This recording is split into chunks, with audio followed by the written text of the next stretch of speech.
It is used to treat high blood pressure and chest pain caused by coronary artery disease.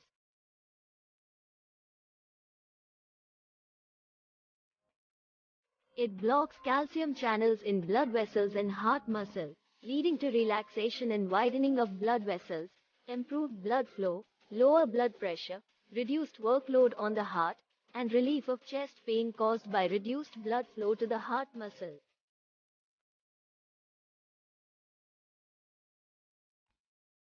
Take this medication for the recommended amount of time and dosage, according your doctor's instructions. Take it in its entirety. Do not chew, shatter, or crush it. It can be taken with or without food, but it's best to take it at a set time. Thank you.